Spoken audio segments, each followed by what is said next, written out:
રાજ્યમાં કાળઝાળ ગરમીનો પ્રકોપ યથાવત જોવા મળી રહ્યો છે। 13 જિલ્લાઓમાં તાપમાન 40 ડિગ્રીને પાર પહોંચ્યું છે। સુરેન્દ્રનગરમાં સૌથી વધુ તાપમાન 45.5 ડિગ્રી નોંધાયું છે। કંડલા એરપોર્ટમાં 45.4 ડિગ્રી, અમદાવાદમાં 44.3 ડિગ્રી, અમરેલીમાં 44.3 ડિગ્રી અને ગાંધીનગરમાં 44 ડિગ્રી તાપમાન નોંધાયું છે। ડીસામાં 43.5 ડિગ્રી અને વલ્લભ વિદ્યાનગરમાં 43.5 ડિગ્રી તાપમાન નોંધાયું। વડોદરામાં 43.6 ડિગ્રી, સુરતમાં 42.2 ડિગ્રી તાપમાન નોંધાયું। ભુજમાં 42 ડિગ્રી અને ભાવનગરમાં 41.9 ડિગ્રી તાપમાન નોંધાયું।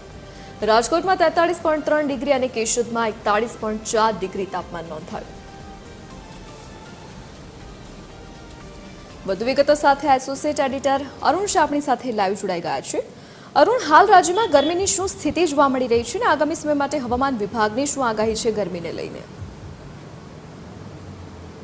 આ વખતે જો ઉનાળાની મોસમની જો વાત કરીએ તો ગુજરાતમાં જે રીતે ગરમીનો પ્રકોપ વધી રહ્યો છે તે અસહ્ય ગરમીનો અનુભવ લોકો કરી રહ્યા છે। ખાસ કરીને જ્યાં સુધી સૌથી વધુ ગરમીની વાત છે ત્યાં સુધી ગુજરાતમાં આ છેલ્લા 24 કલાકમાં જો વાત કરીએ તો સૌથી વધુ ગરમી સુરેન્દ્રનગર શહેરમાં પડી છે। ખાસ કરીને સુરેન્દ્રનગરમાં જે ડિગ્રી તાપમાન પ્રાપ્ત થયું છે તે મુજબ 45 ડિગ્રી સેલ્સિયસને પણ આ ડિગ્રીનો આંક આંબી ગયો છે। પરિણામે કહી શકાય કે અસહ્ય ગરમી, એક બાજુ જોઈએ તો સુરેન્દ્રનગરમાં પાણીનો પોકાર પડી રહ્યો છે, બીજી બાજુ ગરમીનો અનુભવ પણ લોકો વ્યાપક પ્રમાણમાં કરી રહ્યા છે।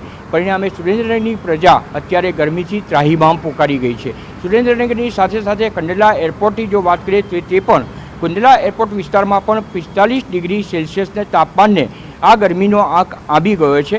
આ ઉપરાંત અન્ય શહેરોની જો વાત કરીએ તો અમદાવાદની જો ખાલી વાત કરીએ તો અમદાવાદમાં પણ હાલના તબક્કે શરીર સળગતું હોય તે પ્રમાણેનો અનુભવ બપોરના સમયમાં લોકો કરી રહ્યા છે। ખાસ કરીને અમદાવાદમાં પણ 44 ડિગ્રી સેલ્સિયસના તાપમાને આંબી ગઈ છે।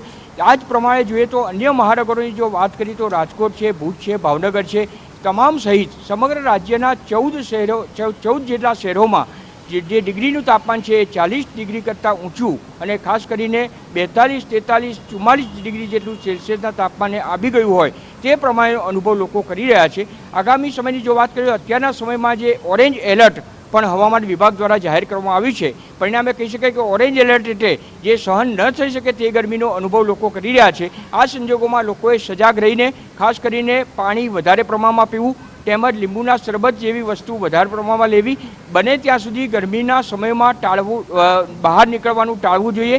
ખાસ કરીને મહિલાઓ અને બાળકો જે હોય તેમણે બપોરના સમયમાં નીકળવા માટે સંપૂર્ણ રીતે ટાળે તો તે તેમના માટે હિતાવહ છે। તથા જ્યારે નીકળે ત્યારે તેઓ પાણી સાથે રાખે તો શરબત જેવી વસ્તુઓ વારંવાર ઉપયોગ કરે જેથી ગરમીના જે અસહ્ય ગરમી પડી રહી છે અને તેના દ્વારા જે અસર થનાર છે તેનાથી બચી શકાય। આગામી દિવસોમાં પણ હજુ વધુ 3 દિવસ માટે હવામાન વિભાગ દ્વારા 45 ડિગ્રી સેલ્સિયસ તાપમાનને આંબે તે પ્રમાણેની આગાહી પણ હવામાન વિભાગ દ્વારા કરવામાં આવી છે।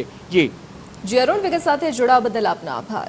તો હાલ રાજ્યમાં કાળઝાળ ગરમીનો પ્રકોપ યથાવત છે। આગામી સમયમાં તાપમાન હજુ પણ ઉંચકાય તેવી આગાહી હવામાન વિભાગે કરી છે।